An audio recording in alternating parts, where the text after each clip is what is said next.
Hi, ladies and gentlemen. My name's Frank Zaccari, and this is Life Altering Events. Today, we're going to jump right into it. We're going to go into something called facing the monster. Now, who is this monster? As the COVID crisis continues to affect the world, COVID fatigue is becoming a very real mental health issue. It's very real. More isolation, more closures, more missed holidays with loved ones, more doubts about our jobs or our careers, and more deaths. Depression is sucking the life out of the room. Even the strongest of us are feeling its effect. Well, today we're going to focus on the most severe form of depression. And this monster has a name. And its name is clinical depression. And this is a very pervasive illness. The Mayo Clinic reported there was over 3 million cases of clinical depression a year pre-COVID. We have no idea what it is now. This monster is not limited to any particular group, race, color, creed, religion. It does not play favorites. My guest today is David Woods Bartley. He stared down the monster, and he is now helping others. Let me tell you a little bit about David. He had what most people would call a nearly perfect life. A very successful business. He was very well respected, many associates. But the monster, as he said to me, lurks just below the surface. I'm going to let David take it away from here because I cannot do his story justice. David, welcome to Life Altering Events. Thank you so much, Frank. Great to be back with you, and thank you for what you're doing. Thank you for what you did on the radio and now making what I would imagine is a challenging transition to TV. And thank you for addressing this topic because, as you say, unfortunately, the circumstances are ripe and perfect for the monster. And I'm sure that the monster is licking his chops. I don't know if you saw the heartbreaking news story just the other day of a lovely young woman who she had written her suicide note to post on Instagram, and she scheduled it for the day after she passed away. And it was heartbreaking. And unfortunately, it's all too common, even pre-COVID, like you say, but now post-COVID, or not post yet because we haven't overcome it, but in the midst of it, it is literally killing people. And it's the ideal circumstances, which I'll talk a little bit about later. But for me, the monster had me by the throat on August 31st of 2011. And for most people, that was a day, it was a Wednesday, it was a hump day, and they were most excited about the upcoming 3-day Labor Day weekend. But for me, this was a day that I'll never forget. It's one of those days that will remain etched in my memory because this was the day that I was going to kill myself. This is the day that the monster known, as you say, as clinical depression had finally, after passionately trying for close to 40 years, had convinced me of this whole slate, a buffet of awful lies. On that day, I believed, not just as a passing thought, not just as a possibility, but I believed it to be true that I was worthless, that I was useless, that I was a scourge on society, that I had become an embarrassment and a burden to my then wife, Deanna, and my family and my friends. But most damning, in addition to wanting this experience of what I call mental illness to end, most damning was the belief, what I thought to be the truth, that everybody in my then life would be much better off with me dead. They'd be much better off in the absence of my pitiful and grotesque existence. And so at the time, Deanna and I were living about 30 minutes east of Sacramento in Northern California in this beautiful little hamlet known as Penryn on a beautiful 2.5-acre parcel. And I got up that morning, took kind of a last walk, like a final walk around the property, and then came back inside, sat down at my computer, typed out my suicide note, and then made the short 20-minute drive from my home to the Forest Hill Bridge. Now, everybody, of course, knows the San Francisco Golden Gate Bridge, and the Golden Gate Bridge is about 2 miles west of the Forest Hill Bridge, but almost nobody knows the Forest Hill Bridge, but it's the 4th tallest bridge in the United States at 730 feet tall, 500 feet further off the ground than the Golden Gate Bridge. It is a towering, incredibly high, perfect place, unfortunately, for a soul to end their life. And I found myself on that day, and I'll give more details later, but that's the gist of my story, how after battling the monster for so many years, I was literally on the ropes. Wow. Now, David, you've said, and you've written many times that the monster doesn't play favorites. Mm. So what is, for the lay person, what is clinical depression as opposed to, gee, I'm sad today? So clinical depression, if you look at the Diagnostic Statistical Method, they call it the DSM, and this is it's in its 5th iteration. Clinical depression is described as a low mood. This is a very short version, a low mood that persists for more than 2 weeks. That's a very kind way of putting it. But clinical depression, what's happening now in COVID, you're going to have a great many souls who are experiencing depression for the first time, and what we would refer to as situational depression, which is still hellish. But there's a good chance that if those people focus on self-care, which I can talk about later, that they can move themselves out of that. People like me who have lived with it for decades, clinical depression is long-lasting. It is not only typified by a low mood, it's typified by a hellish mood. This dive down into a place of darkness in which you feel that you will never be able to retreat. And for me, and again, unfortunately, this is common, there is an acute self-hatred. Not just like I've made a mistake, not just like I feel like I'm a failure, not just like I feel that I don't matter, but take all of those feelings together in an almost insurmountable vortex, in a confluence, and have them persist day after day after day after day. So you are indeed in this battle with this thing, and you become fatigued. You just get to the point where you don't believe that you can literally take another step. And you believe that if the pain could end, if I could rid myself of this acute self-hatred, of this feeling that there's no hope left, that hopelessness is the hue and the color of my life, and the fact, the erroneous belief that everybody will be much better off if you were just out of the picture, ultimately it just wears you down. It sucks the literal life out of you. So clinical depression is it takes what they define as depression and just exponentially increases it to a place that's just, it's indescribable. And one of the things that I just read recently, Frank, that I wanted to share with you is, and that the problem, maybe the most critical problem with depression is that in the midst of it, that you believe everything that you think is true. Really? So think about that you believe everything you think is true. Now, I think we've all had the experience where we had this occasional thought like, ooh, where did that come from? Yeah. But if you're in the midst of depression, every single one of those lies, every single one of those bizarre thoughts, you're in the place, and it's difficult for people who don't experience it to understand, but you believe every single one of those thoughts, not just your feelings, but every single one of those thoughts are true. And so it's this sequence that happens, that these awful thoughts trigger overwhelming emotions, which can lead to deadly actions. It's the sequence. It's boom, boom, boom, boom, boom, boom. And it can happen just like that. Boom, boom, boom. And it becomes habitual. You create these dark country road ruts in the thinking, in the neurons, in the neurological pathways in your mind. And once you go down that road, you get past a certain point, there is no coming back. Wow. Now, David, let's go back to August 11th. You drive to the bridge. Right. What happened? So it's important to note that suicide is almost never spontaneous.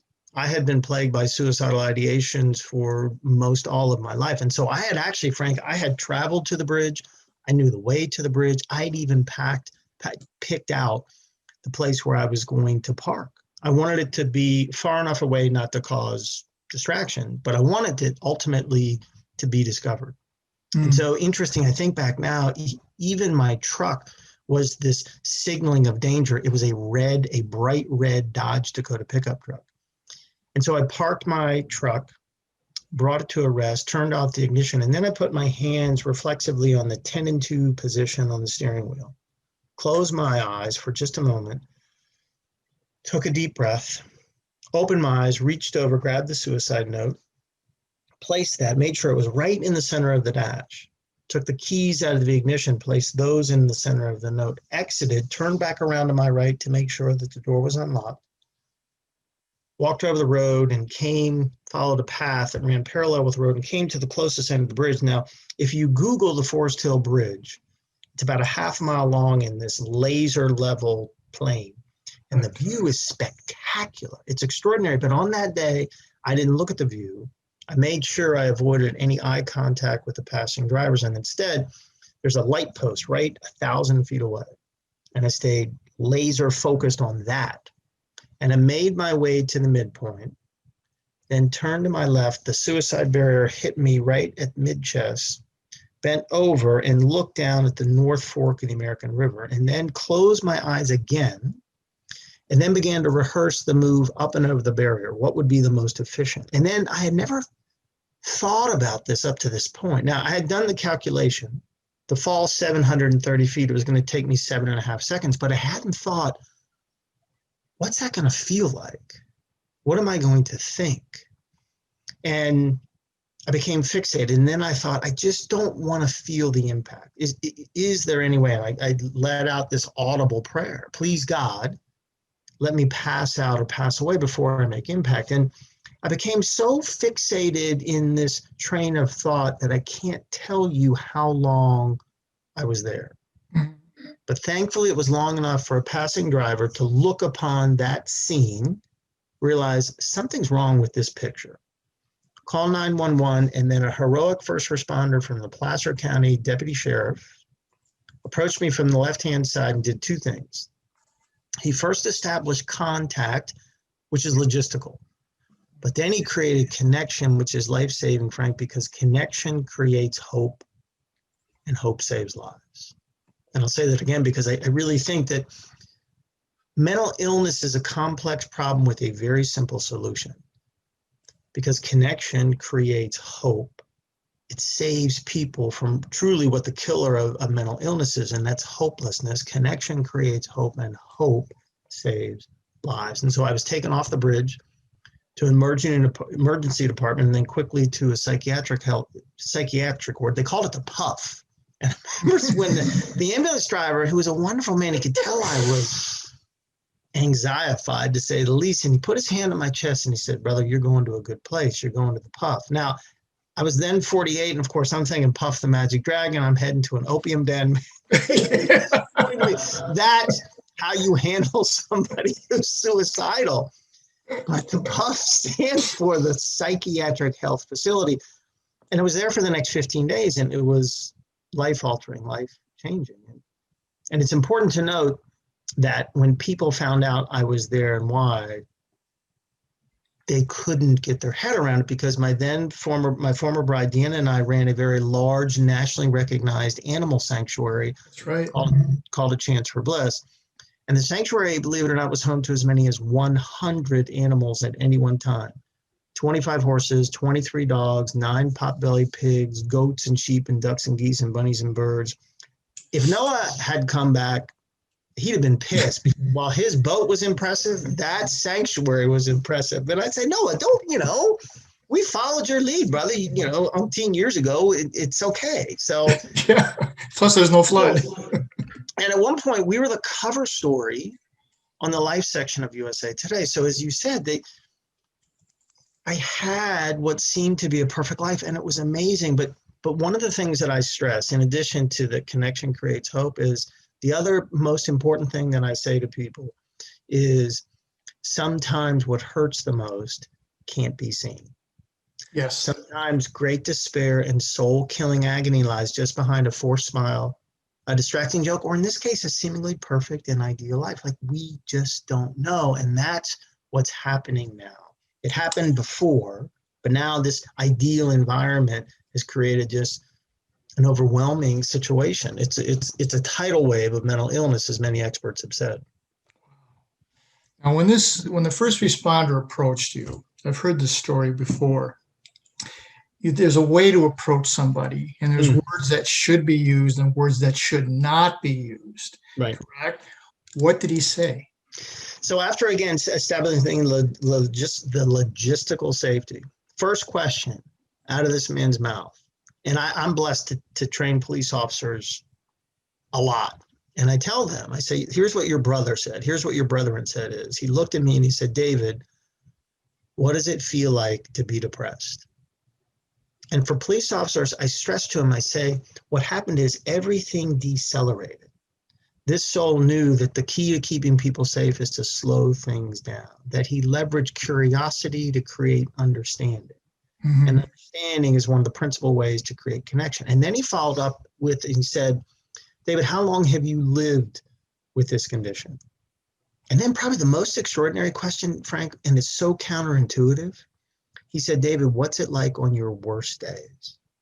Now, we have this fear, which is understandable, that if we ask somebody, what does it feel like to be depressed? What's it like on your worst days? What's it like to have a thought of killing yourself? That would literally push somebody over the edge. But in fact, that's the thing. If we can realize that, that's the thing that keeps people safe, because we don't get a chance to express those thoughts and feelings. And what he did, he didn't try to save me. He didn't try to advise me, like, no, you shouldn't think that. He was giving me support, not advice. And then he pivoted, like I say, on a half a mustard seed size, not of faith, but of hope. And he said, David, what's it like on your best days? What's it like when you feel happy? What's it like when depression lifts? And then the final question was, David, what do you want the rest of your life to be like? And at that moment, Frank, I lifted up and I took in that spectacular view, and I had this modicum of hope. And the great Charles Schultz said that happiness is like a warm puppy. Mm-hmm. Well, I'd say hope is like a whole litter of 8-week-old Labrador Retriever puppies. And I think about the fact that he was in essence holding this little teeny dog of hope, invisible. And at the right moment, he put that puppy down, and that puppy hit me on the back of the legs. And I turned around and looked at this. And the great thing about hope is hope just wants to be with you. Mm-hmm. And we retraced our steps off the bridge. And here's the other thing that was so genius. That this man, middle-aged man to middle-aged man, what he didn't say was, hey, way to pick yourself up by your bootstraps, way to be a real man. He didn't say any of that. What he did is he looked at me and he said, thank you for telling me how you feel. And in that moment, he validated my feelings. I don't know how he felt about that, but the fact that he used curiosity to create understanding allowed me to speak by offering the support, not advice, and then affirming my feelings, validating them. And I tell the police officers this story all over when I get to speak to hundreds of different officers, and some get it, Mm-hmm. and some don't, and that's okay. It's okay. That's incredible that this gentleman had the wherewithal. Yeah.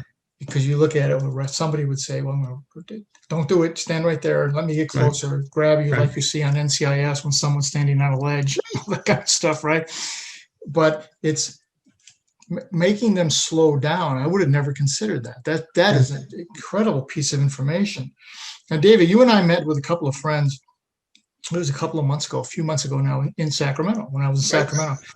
And the scripture came up, the talk of scripture came up. Yep. And it had to do with the importance of faith and hope and love. And we asked the question, what's the most important? And most of the people said love. And you said, no, it's not. It's hope. Right. Why? Well, so love's important. Of course, we all want love. Love makes the world go round. But if we think about it, love can be fickle. Sometimes we wonder, are we deserving of love? Sometimes we got to chase love. Faith, I always say, is like a rock star. It's like this superhero because it's so daunting. You only need a little bit. But in scripture, it says, and the scripture that I'm referring to in the most secular way, because we've all heard it when we go to every wedding, it's 2 Corinthians. They say, when St. Paul said, of faith, hope, and love, love is the greatest. And I say, dear saint, no, because you've also said that people will perish for lack of vision. Like there's no hope. So Right. it's a contradictory statement. So I think people don't die from mental illness. Like people don't die from schizophrenia. People don't die from clinical depression. People die from hopelessness. So the other side of that coin is then, if that's true, which it is, people have no hope. If they have hope, hope is the life-saving thing. Hope is the single most important thing. Hope is the apex, I think, of any human experience. When there's hope, there is vision, there's possibility. And hope doesn't want to do anything except be with you. Hope makes no demands. Hope doesn't require you to do anything. Hope, just like that little 8-week-old Labrador puppy, or in my case, an 8-week-old Boston Terrier puppy, just wants to be with you, just wants you to come down and just allow hope to overwhelm you, because that's what hope does. And that statement right there is even more critical today as we go through this never-ending, it seems, crisis.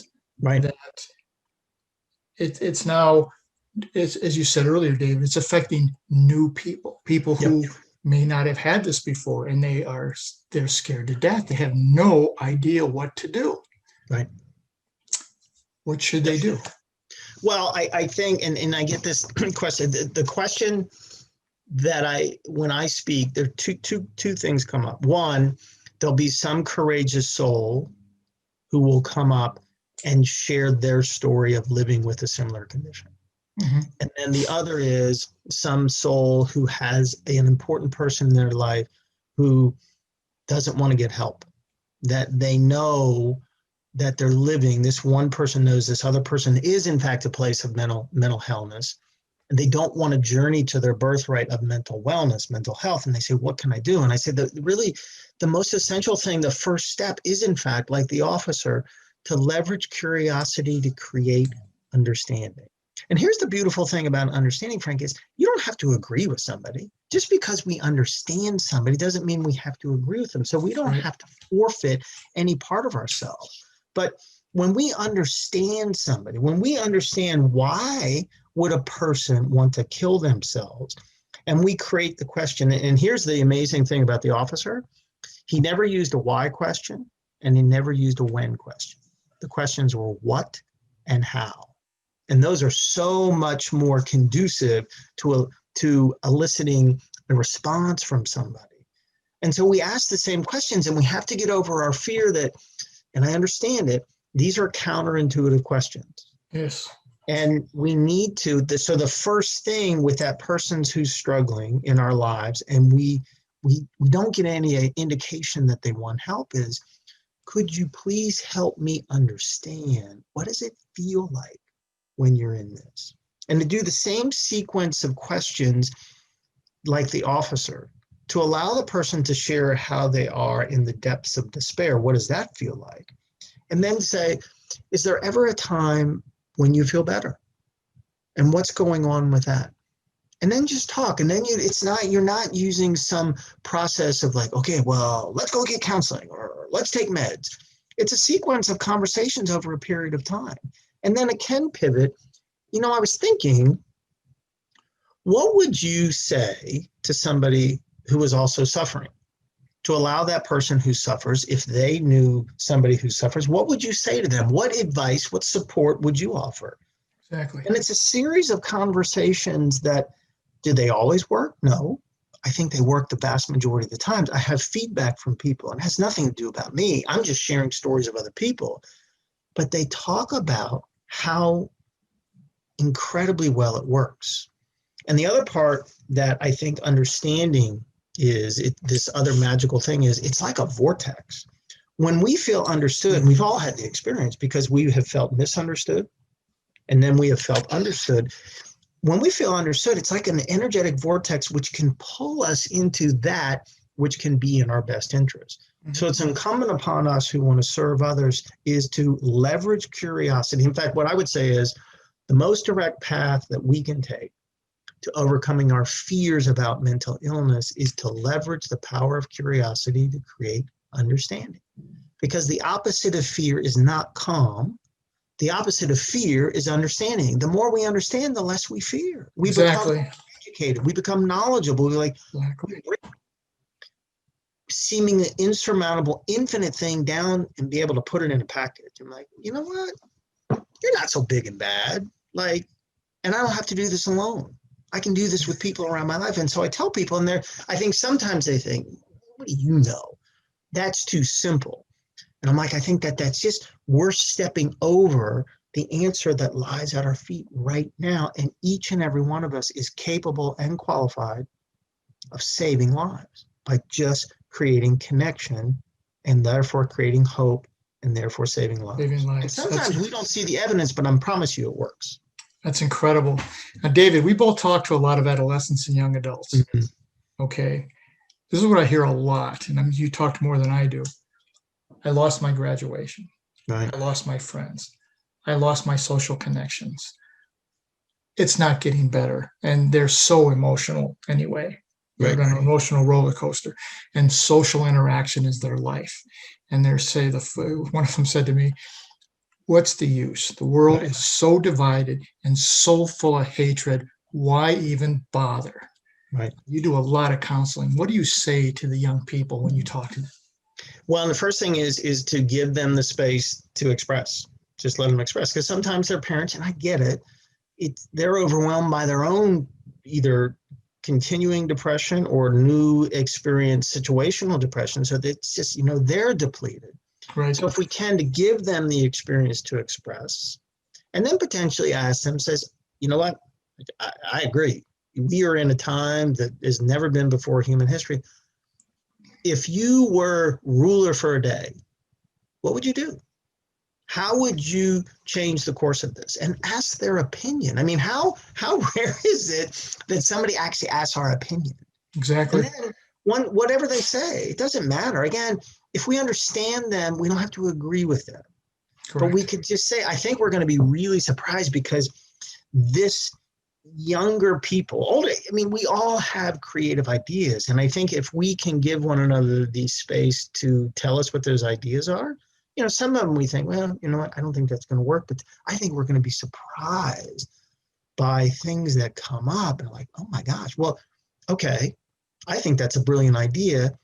How can I help you implement that? Now they may think, well, I'm not ruler for a day. Like, okay, well, let's maybe pare it down to something that's a little bit more doable. And there's a documented condition called the helper's high. Like, it's not just, a fuzzy thing, but no, it is a literal scientific study. And if you think about, it makes sense. When I'm an idiot, which happens, that comes through me, I feel like crap. But on those days that I feel like I'm doing good, I feel amazing. It's incredible. I'm going to tell you a story. And again, this has nothing to do with me, please. So out here in California, one of my self-care modes is to work out. So I work out 4 to 5 days a week, very consistently, just because I need it. So because the gyms were closed down, this one organization, they're California Family Fitness. They, talk about rolling with the changes and the different circumstances and requirements. So here's what they did. Is somebody said, all right, we're going to do? We're going to put up a big freaking like circus-sized tent in front of the place and then work out. And these people have been amazing. I'm amazed. And I can only imagine the money. They have umpteen locations. So I thought, you know what? I'm going to write them a letter. So I wrote them a letter and just talked about different things. And then I sent it to headquarters. And then I forgot about it, quite frankly. So I went in about a week later and on a Saturday, and 2 gentlemen I don't see as regular. Right when I walked in, they said, thank you so much for the letter. And one guy put his hand over his chest. I'm like, oh, thank you. And then so when I saw my 2 regular ladies, Olivia and Jennifer, on that Monday, they were like, oh my gosh. And here's what Jennifer said. This is why I think when we take time to thank somebody, not only did they feel good, we feel good. Jennifer said, The letter said everything I wanted someone to say to me. And William James, the great William James, who's considered the founder of American psychology, said that the deepest principle in human nature is the craving to be appreciated. Right. So if we look for the teens to say, okay, how about this? Let me give you a challenge. For the next 30 days, every day, I want you to write a letter, ideally a handwritten note, and I want you to send it to somebody. And then you tell me how you feel at the end of those 30 days. It could be wrong, but I'm going to challenge you and say that at the end of those 30 days, every single one of those notes, because they came through you, not only are they going to make an amazing impact on somebody else, because how rare is a handwritten note, Right. but it's going to help you because you're going to realize that you can be a vehicle, you can be a mechanism for life to come back and say, look, life is greater than depression. It is. Depression's an atheist, Mm-hmm. but life believes all different things, all these different paths, whatever our beliefs are. But and here's the other part that's real essential, and I'll stop talking so you could talk, is that the monster, Frank, has no defense against connection. And here's why. The monster's isolating us. One-on-one, chances are he's going to whip our butt. Yep. When there's two or more, let's put it in a secular sense, he has no chance. That's incredible. I hear this connection more and more, and not just in the mental health sector, even in the business world.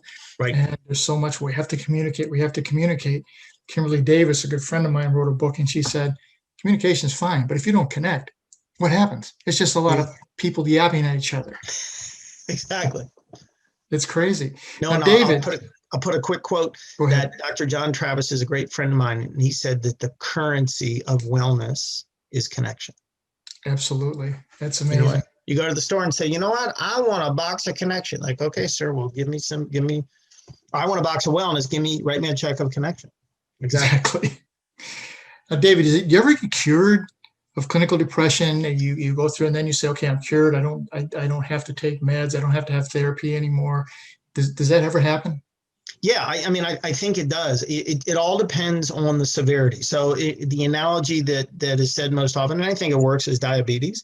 So there are type 1 and type 2. There are people who have to take insulin shots every day and all these other things. And there are other people who, once they make some lifestyle changes, then they're free of insulin. You know, for me, I am getting better and better and better and better. I don't know if I'll be fully rid, but I think, I live so much. I have experiences now of mental health that are just, I didn't know were possible.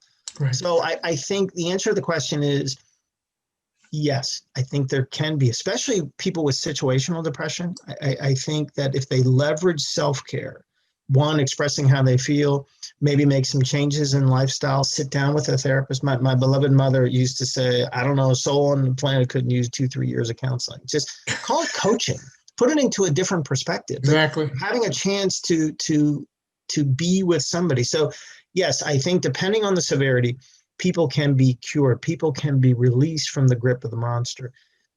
I'm okay. My meds work really well. If we get to a point where my amazing psychiatrist and I say, you know what, let's taper them off, it's okay. But I'm blessed because there are no side effects. And I think that's part and parcel with the self-care regime that I use, that I think it creates the optimal environment for the medication to do what it does. But the one thing I'll say, and I kind of have a soapbox about this, I don't believe in the word recovery, as opposed, I'm much better like your word of cure. And within the mental health world, they talk about recovery, but I don't like that word when it comes to mental illness or depression or schizophrenia. It's also like, I don't like when we say that somebody committed suicide, that we say that somebody killed themselves, somebody ended their own life, that there's a change in the way that we speak about it. And the other part is, in doing so, I think we want to serve to normalize the conversation. And then ideally, and this goes back to what you were saying, Frank, is if we can change the conversation and move depression and mental illness from a condition to a cause, that's what's going to change it. Because, the great souls that have made cancer a cause, the conversation is normalized. People who've made AIDS a cause, diabetes a cause, heart disease a cause, the stigma and everything else goes away, because we all want to be part of a cause. We don't necessarily want to be associated with a condition. Correct. And and I hear a lot of, it's a weakness. You're just not strong enough. Right. You don't have what it takes. But I remember when Jim Valvano did that amazing talk that he gave, he put a face to cancer. Right. Just like Danny Thomas did with the St. Jude Hospital for Children's Diseases. Exactly. And Lou Gehrig with ALS. Exactly. Right. Exactly. So when it's personalizing and normalizing it. Right. Okay. There's nothing wrong with this individual. It's something that happened. Right. Right. That's incredible. Now, David, given all you've been through and all the people you've helped and all the talks that you've given, what last words or thoughts do you want to leave with this worldwide audience today? I'm being repetitive, and forgive me, but I think that it is all about connection. To go back to the situation where people say, I have a loved one and they don't want to get help. And I'm like, you know what? You can't drag someone to wellness. You can't. There's no, so the person like me has to take responsibility, but we also need to accept help from others.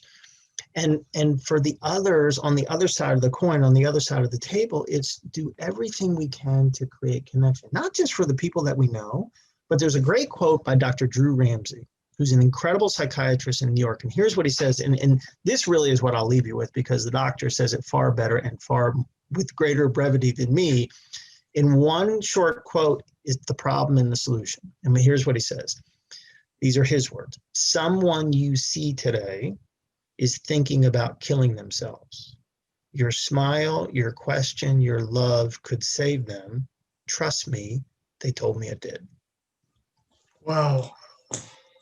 That's powerful. And ladies and gentlemen, take that statement with you as you go through the rest of your day and the rest of your life. One small act of kindness, one smile, one nod of the head can mean the world to someone that's hurting. Yep. Amazing again, David, as always. Thank you once again for coming and sharing that incredible story. I've heard it a couple of times, and it always gives me chills every time I hear it. You're very kind, brother. Thank you. And thank you again for what you're doing. There's not many people who are as courageous and as heroic as you are to take on the monster by normalizing the conversation, by doing everything you can to make it a cause. Absolutely. It's my pleasure. Well, ladies and gentlemen, as I said, we're just about out of time here. No matter what life throws at you, and it will throw a lot at you, please do three things. I want you to look up. I want you to get up. And please never, ever give up. Keep moving forward. Better times and better people will come into your life. If you want more information about David, you can contact him directly or come to my site, and I will make sure he gets this information. You can see this show on ROKU TV, or you can see it on my YouTube page, Frank Zaccari. I'll also send a link to David. He'll put it at all the places that he posts things, so you'll be able to find it and hear it.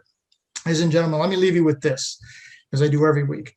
None of us are in this alone, and the secret to walking on water is to know where the rocks are. Today, David showed us where many of those rocks are. Join me again next week, and we discuss another life-altering event. Thank you.